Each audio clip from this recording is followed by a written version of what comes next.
I was a elementary ed teacher and a speech therapist before I became a mom. And I thought I had all of the tools in my pocket. I thought I was ready to go. My husband and I thought we got this. We're so prepared. We're ready for this. And then I had my first one and my world was rocked. It was so different than what I had originally anticipated. I thought there was this perfect box of the parent that I had to be. And I tried to portray this perfect mom vision of what I thought I had to be for my kids.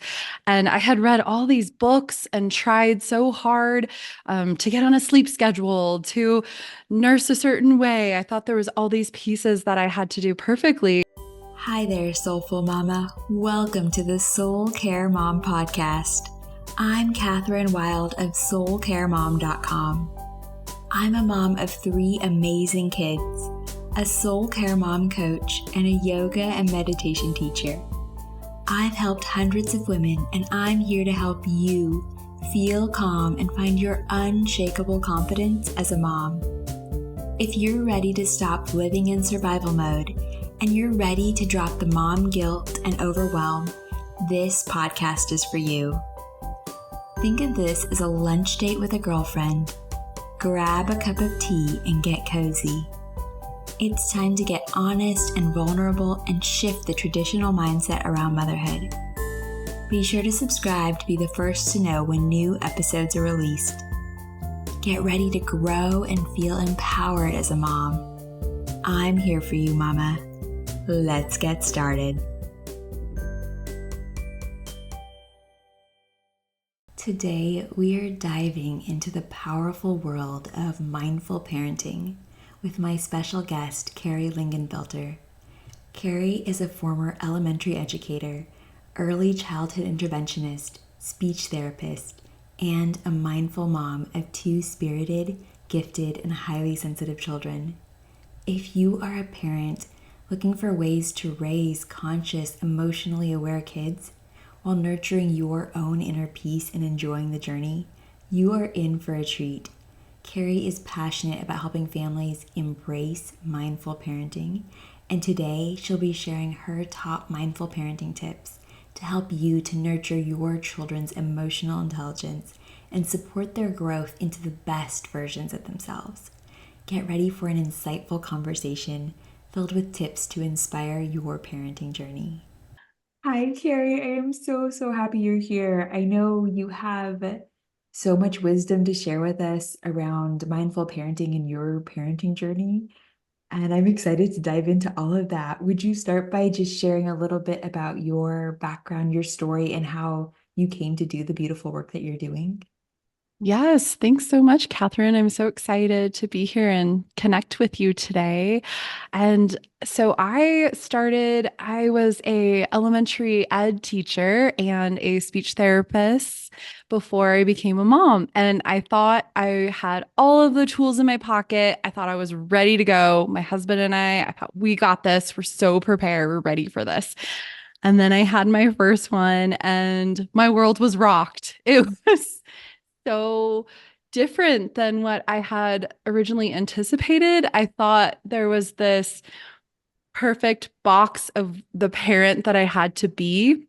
And I tried to portray this perfect mom vision of what I thought I had to be for my kids. And I had read all these books and tried so hard to get on a sleep schedule, to nurse a certain way. I thought there was all these pieces that I had to do perfectly until I had a lot of spiritual family members around me. I was raised spiritually, and they helped me to reconnect to my heart again and guide me. And once I was able to focus and kind of break down those walls of what I thought I had to be, I was able to connect with my son when he was born. And he had these big blue eyes. He would look up at me, and I'd be bouncing on my yoga ball in the closet. So it was perfectly dark with the noise machines and the sleep gadgets. And he had this weird sleep gadget that I thought would help him sleep perfectly on his schedule. And he looked up at me with these blue eyes like, "Mom, connect with me and we can figure out where to go. I'll show you what I need. I'll show you I don't need to be on the schedule. That's not my personality. That's not what I need. I need to connect with you. I don't need the gadgets. Let's figure this out. And it was like night and day. I just felt this relief. And of course I'm human, so I would get into my head here and there. And I just needed that spiritual connection, that connection with my heart that helped me to be a better version of myself. And I'm raising my kids with that to help them be the best version of themselves. So that's where I'm at. Oh my goodness. Oh, I love so much of what you said. I felt the same way just starting the parenting journey. I'd read the books. I thought I knew Yeah. where to go. I thought I knew what to do. All It's, the fun gadgets. yes, And all the gadgets.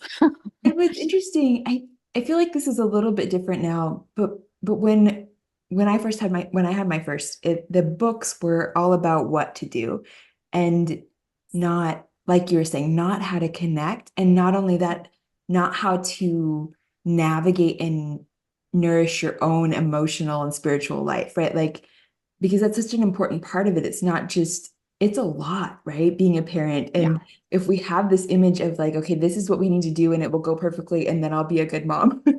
When that doesn't go right, yeah, how do we navigate that? How do we love ourselves through that and, allow ourselves to step into the version of motherhood that we're called into and not what we're told on paper, right? And so I love that you had that support around you, helping to guide you Yes. and reconnect with yourself and with your kids. Yeah. Thank you for sharing that. Okay, Yeah. yeah. You mentioned that your kids are highly sensitive, and how if there's a parent that's thinking like, okay, I think my kids might be, like they're Mhm. what can we look for? What are some signs around Yeah. that, and how can we navigate that? Yeah, I've heard, I actually haven't read Highly Sensitive Child. I read Highly Sensitive Person, but I've heard Highly Sensitive Child is equally helpful for parents if they have any inkling that they think this could be going on. And also, I ended up joining a highly sensitive group on Facebook. There's a parenting group that's really supportive. And I started researching it a lot for myself and realizing there's all these pieces. I had read Highly Sensitive Person for myself, and it really resonated because I was always that kid that was told, stop being so sensitive. Um, Stop, feeling everybody's emotions and energy, and also feeling run down at the end of the day. I would go through a day of school and I wanted to connect with all my friends. When I was 7 years old, I was like, let's have deep conversations at recess on the playground. We can go on the swings if you need movement, but I really want to have a deep connection to you when I was 7 years old. But not all kids are built like that. Not all kids understand these pieces. And even as adults, I'm finding a lot of moms that I meet on different social media pieces, they're saying, my kids can be so intense sometimes and I can feel overwhelmed. And I go and I try to approach these people and tell them, you could be a highly sensitive mom. You could be a highly sensitive person. Make sure that you're looking to help yourself. Make sure that you're finding your self-care pieces, all these pieces that you are so wonderful at, Catherine. But yes, when we're looking at the kids, we're looking at kids that maybe need some extra hugs and love and care. Maybe they need more patience from mom and dad.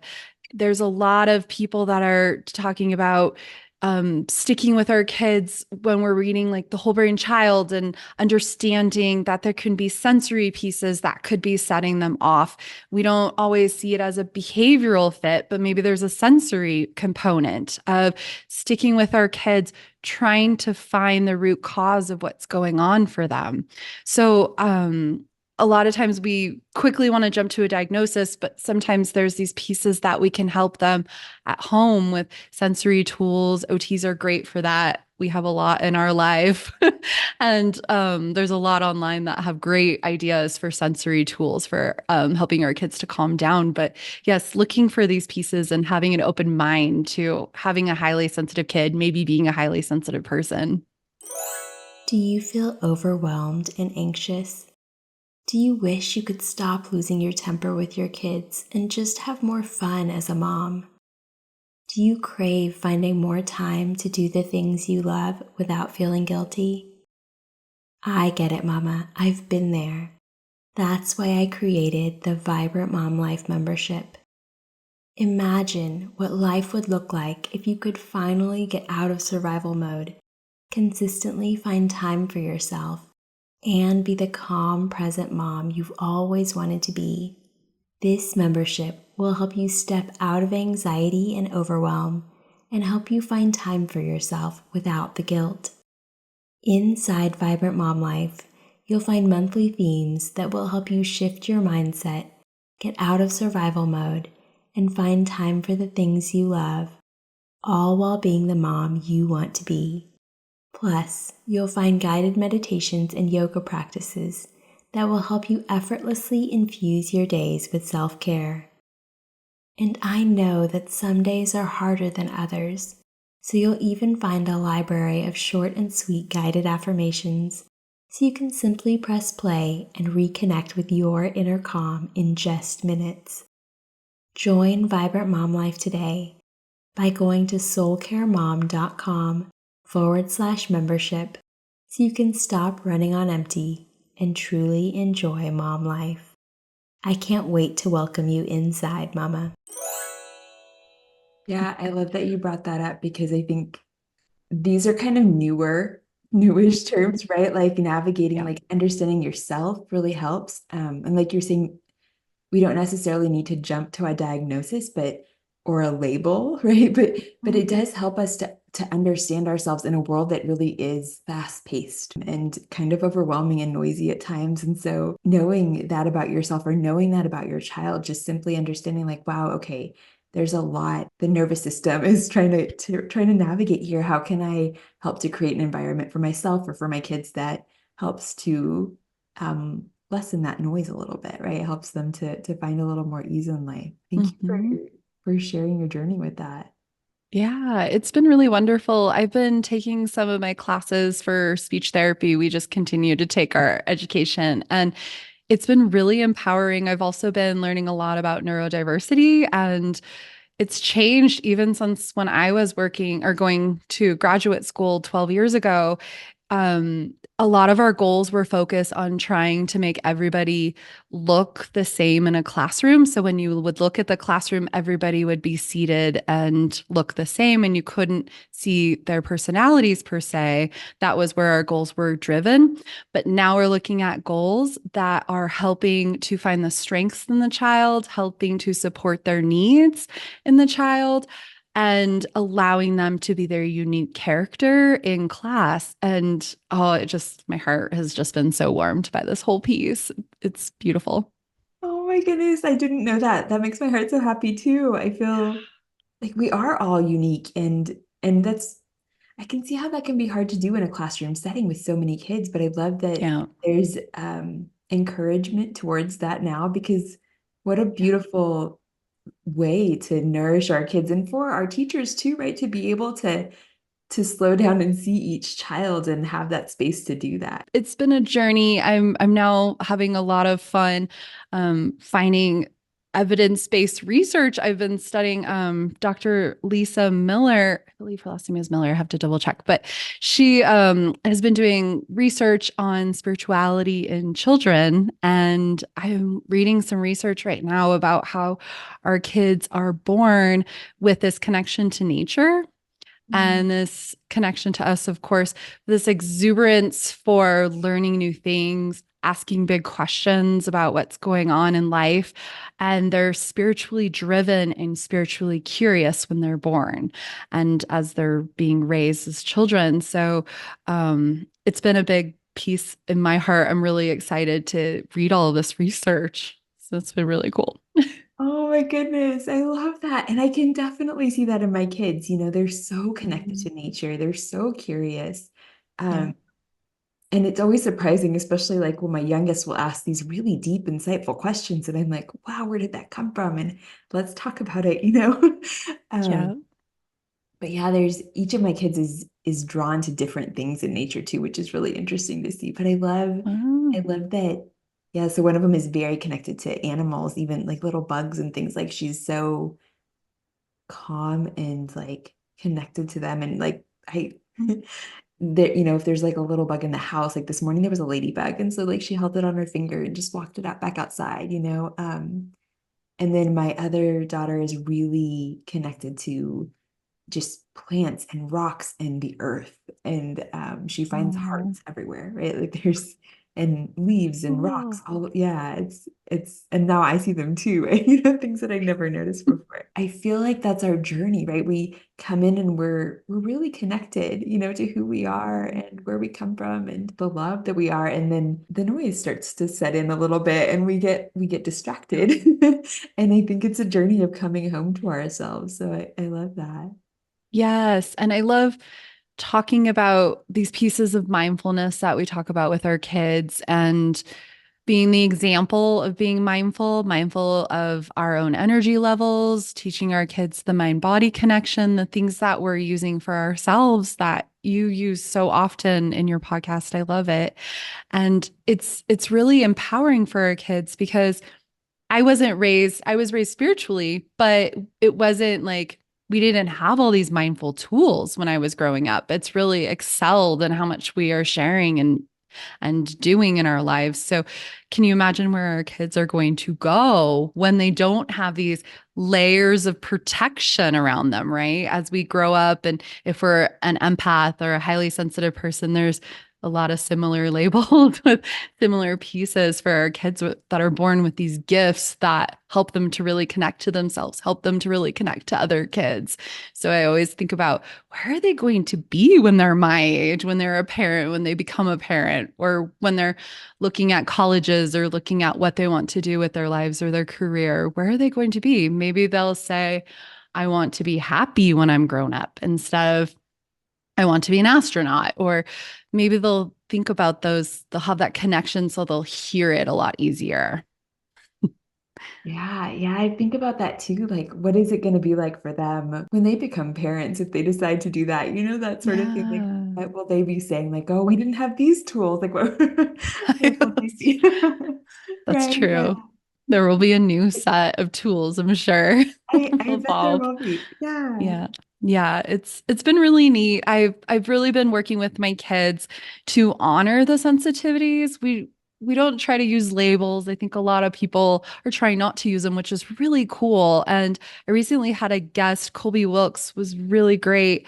He was talking about this idea of empowering our kids that are empaths or empathic. And instead of saying, like, oh, noises can be really loud, or oh, my back hurts when I go to a hotel, so I bring my special mat, you say, I take care of myself. And you look at it that as I know what my body likes and I know what my body needs. And so it's this mindset switch of I have all these challenges or things that are hard for me in life to understanding, well, this is what I need and this is how I take care of myself. So I loved that piece. Oh my goodness, I love that so much. And it's so Yeah. true. Taking care of ourselves is can be so unique and look so different, and it doesn't have to when we rephrase it to be this positive thing and this nurturing thing. I just love that. Yeah. Yeah, it's been really empowering and we've been working on the mindset piece a lot. I have a 9-year-old son and a 6-year-old daughter, and they're in a social emotional focus school that we moved them to. It's been really wonderful. And so, an example, right now, my son's in 3rd grade and they're learning about the government. So they're learning about different types of government. And it was really interesting because parents asked at back to school night, are you guys going to be talking about politics? Like, what does this government look? What are you going to be describing? And they said, we're going to be focusing on the idea of change makers. And you be the change that you would like to see. So it really resonated in my heart. I was like, this is amazing. I didn't know there would be a school that would be working on these things that I am teaching myself, teaching my kids at home, and working so hard on with them. We talk a lot about if it's raining and we're going to the zoo, instead of focusing on the rain and, oh, darn it, I got to put my boots on and, oh, it's going to be wet and muggy and miserable, we focus on, okay, we're going to take all the gear. There's no bad weather, just bad gear. So we'll take all the gear and then we'll bring the sunscreen too, because maybe it's going to change. Maybe the sun will come out. We live in Colorado, so sometimes the sun does come out. We're lucky like that. But we're going to focus on what we want to see. We're not going to live in the muddled version that our brain will often like to connect. We're going to change that mindset. And so my 6-year-old daughter, sometimes mom has her moments too. We're still human, right? We're still working on that piece, even though it's there. We're really getting those connections to continue. I was having a moment and she said, Mom, you don't talk about this piece. Like you change to see what you want to see. And let's talk about what we want to see happening and focus on that, Mom.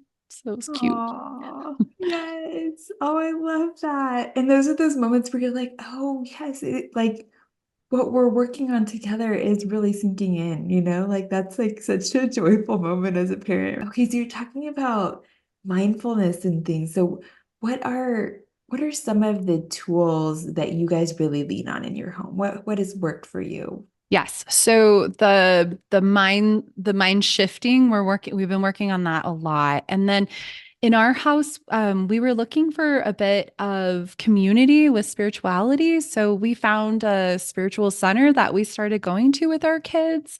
And it works on a lot of these pieces like love is love. We're all connected. And there's a lot of these pieces that the kids take home, which is great because it's also things that I was teaching them on the side. And so that's been really empowering for our kids. We also talk about, I actually say, like, when we're focusing on the positive, we actually talk about manifestation and let's focus on what we want to see create in our lives. And so there's been moments where it happens instantly. And I'm like, wow, thank you, universe, or whoever you believe in. Thank you for that. I couldn't have had that better timing.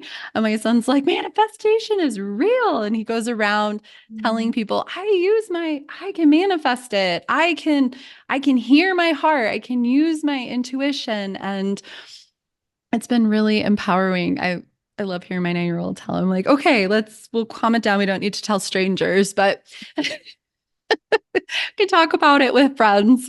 You got to It's test the awesome. waters out a little bit, buddy. I love that he's so excited that he wants to share with everyone.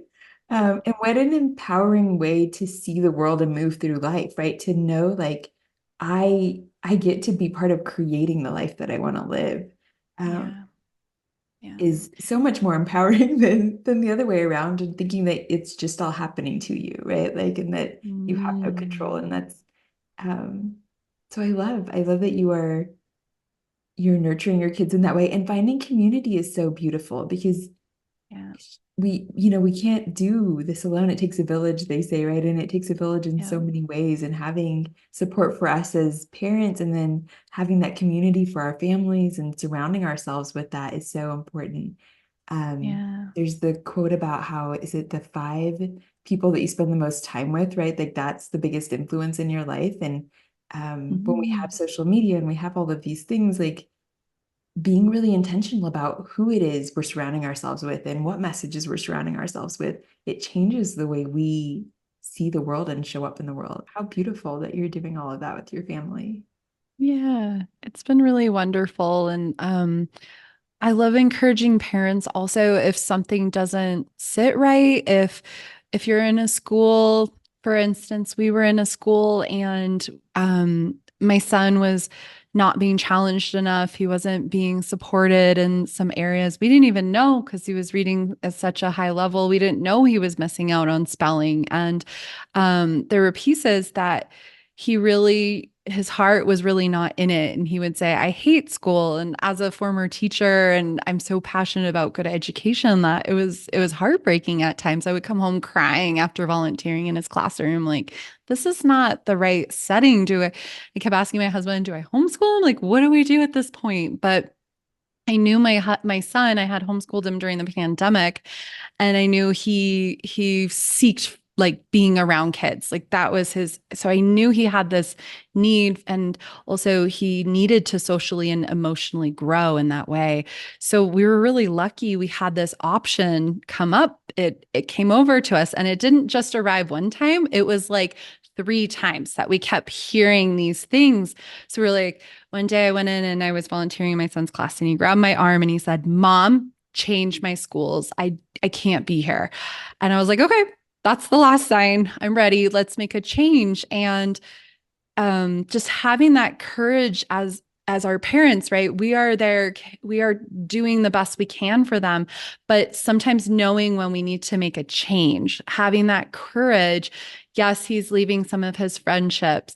Yes, he's going to have to start something new, and his kindergarten sister would have to do the same thing.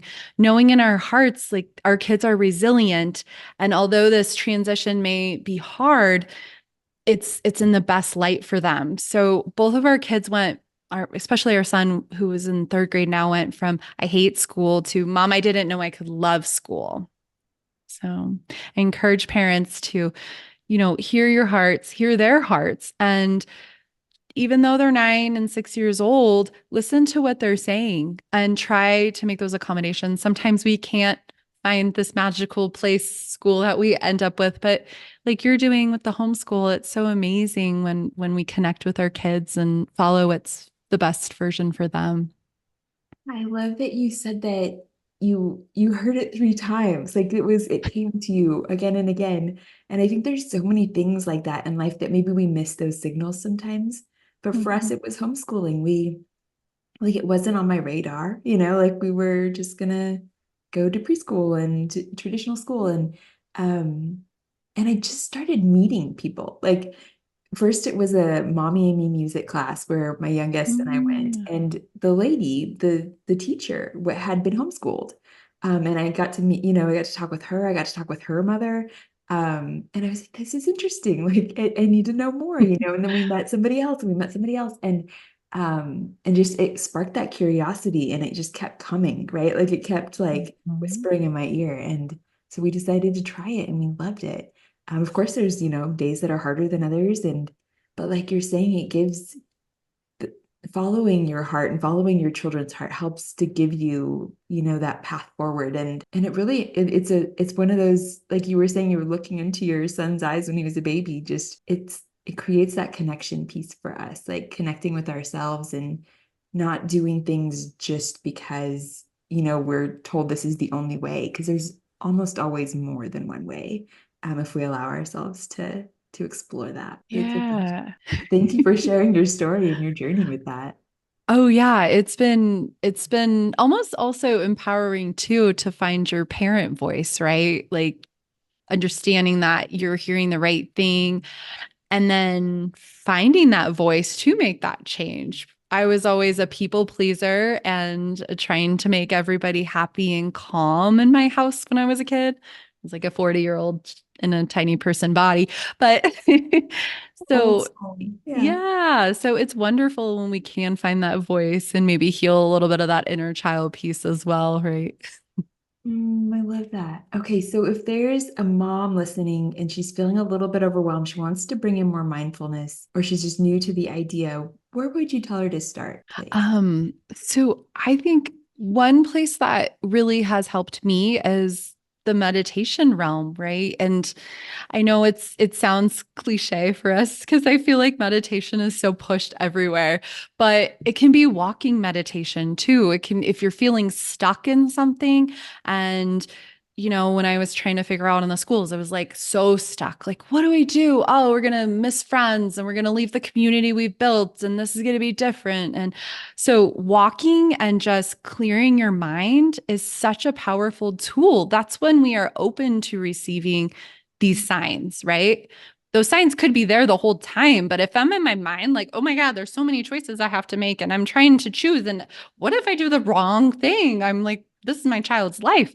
So once you get outside and you're walking or doing your yoga or Pilates is one I love doing, in the shower, taking a bath, all of these self care pieces that you always have such amazing ideas with.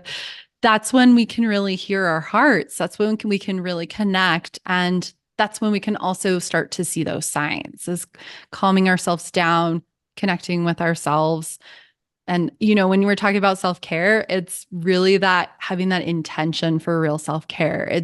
You could be there busying yourself, reading your book, having your Zen time. But if you're not connected, if your brain is not focused in it, it's kind of a waste, right? So I think noticing our brain thoughts, noticing if we're having loops, those were really powerful tools for me. I didn't even realize, I always thought I'm always this Zen person, but I didn't realize my monkey mind is pretty monkey. There's a lot of it going on in You're there. not alone. Yeah. Yes. And we're trying so hard. There's so many different places that we're reading information of parenting and what it looks like. And oh, I got to get my self-care piece in there. So you can tend to go down your rabbit hole. So it's helpful when we are having our intentional self-care pieces. That's one of my favorite places to start, is learning to connect with ourselves. Another way that I connected that was really powerful when I became a parent, was I learned Reiki, and I did that level 1 Reiki. And it was such an amazing place for me to really get into a deeper meditation, and a tool that I didn't even realize. I just kind of fell into it when, oh yeah, I'll take that class. That sounds great. And it was just so powerful. We love it. Oh, awesome. And if anybody's listening that hasn't heard of Reiki, it's energy work, right? Can you tell us, Mhm. like, describe what, yeah. Yeah, it's an energy work that you're doing. And I only did level 1, so I'm not like a master Reiki. I think it's level 3. So I just did the basic, and it was the energy work. It's basically not listening to your mind, but allowing yourself to receive energy. And you can do it on your kids. Like, I do Reiki on them when they're sick. I do Reiki on my husband. My son had to go to the emergency room for stitches one time. I was doing Reiki on him, and my husband was doing Reiki on me. There was no one for my husband, though. He needed someone behind him doing Reiki. Just this infinite line of energy. Yeah. Yeah. So it's just been a tool. Yeah.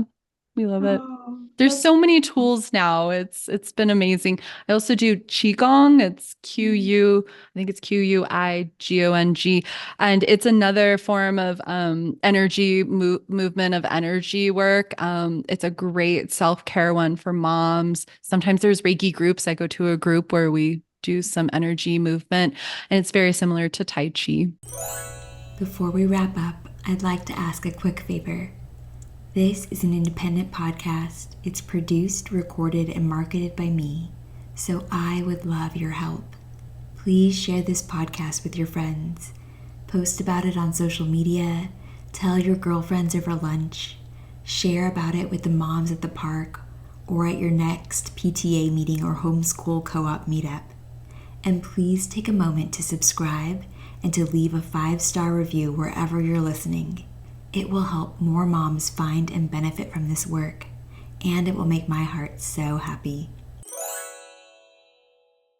You mentioned the monkey mind, and what role has self-talk played in your mindful mothering and with your kids? Like, what does that look like for you? Self-talk. Ooh, self-talk is a heavy one, right? I think I just feel my body like, ooh, clench up when we talk about it, because I think for me, I'm in the point where I acknowledge it and I try to release it. I know for sure I'm still a work in progress. I notice sometimes there's that saying, would you talk to people the way you talk to yourself? And that's such a powerful one, because I definitely would not talk to my kids, my husband, anybody around me the way that I sometimes talk to myself, and the expectations that I hold myself to in my parenting and my podcasting and my journey. So it's definitely been something I've been working on myself. And I think there's pieces also that come in right from our inner child healing as we're momming and we go through these different phases that our kids are going through. There's the pieces that come up from our own childhoods, and understanding those pieces has been so helpful for me to connect with, well, why is this triggering for me? Why do I feel so emotional about my son making friends? He has tons of friends. It's from my childhood. It's my trauma that I'm bringing up. It's been really enlightening. Oh yeah. It's amazing how like there's just more layers to uncover, right? Like you can find um and shining a light on what we're saying to ourselves, it often does come from our past because it's something we experienced or something we were told. And when we can bring awareness to it, like you're saying, like we can decide, we can release it, or we can Yeah. decide if that's what we want to hold on to. I love Yeah. that. And that can be so Yeah. important on the parenting journey. Um, okay, you shared so many beautiful things. And thank you for sharing. Thank you for sharing what your self-care looks like. Thank you for sharing mindfulness and talking about self-talk. All of these things are so beautiful. And I know it's going to nourish so many women that are listening. And I would love to hear if you could go back in time to when you first became a mom with all that you know now. Is there something that you would share with her? What would you want to tell her? Um, if I were going to tell the version of me, I would tell her to put down what to expect when you're expecting. And maybe for me, journaling is something that has always been so helpful for me. I think I would have tried to have taken more time just to journal about what I'm excited about with being a parent and some of those self-reflection pieces. Just connect with yourself. We also had time to do that when we were pregnant versus now. But yeah, I think going back and just saying, just talking about heart connection, heart to heart with our kids, heart for ourselves, heart to heart with our parents, and working on those pieces. Oh, I love that. Yeah. And it is, we do have, we're so excited in the anticipation of becoming a mom, right? Usually it's, Yep, yep. yeah, we're waiting for that. But there's that time that we can really like be with ourselves and prepare ourselves. Yeah. Yeah. Thank There's you. a Yeah. yeah, there's a little bit of fear I was thinking about too. I would probably give myself a hug and say like you're going to be okay. It's going to feel scary. You may tell your husband to close the curtains when he's trying to show your newborn son the sun. Those are just hormones. Like you're going to be okay. You'll know what to do. Yeah. Yeah. I think us moms could use those hugs like every day. Yeah, Yeah. Thank you for 10 hugs a day. absolutely. Well, thank you so much for being here and for sharing all of your wisdom. Where can we find you? Where can we connect with you online? Sure. So I host Heart to Heart Parents podcast, and then I have a website, hearttoheartlife.com. And I'm also on Instagram with Heart to Heart Parents. I love posting inspirational and funny and just all things life, parent life on there. Oh, I love that. We will share everything in the show notes. And if you haven't checked out Carrie's podcast, please go check it out and her Instagram. So good. Thank you. Thank you for being here. Yeah. Thanks so much, Catherine. I really appreciate it. It was so lovely to connect with you today. Hi, love. This is just a reminder that Soul Care Mom offers information that's shared with love and intended for educational and inspirational purposes only. You should not rely on this information as a substitute for medical advice, diagnosis, or treatment. If you have any concerns or questions about your health, you should always consult with a trusted healthcare provider. Thank you for being here, and know that I am sending you so much love. Thanks for joining me, Mama. I'm over here smiling from ear to ear and giving you a big virtual hug. I love spending this time with you. You are amazing for showing up and carving out this space to nourish your soul. If you are loving the Soul Care Mom podcast, be sure to subscribe and leave a review. And if you are ready to start your mornings feeling calm and energized, get the Kickstart Your Calm Morning guide, a self-care morning ritual for moms, as a free gift when you join the Soul Care Mom community. Head over to soulcaremom.com/kickstart and enter your email address to get your free gift and start feeling like a calm, mom today. Sending you so much love, Mama.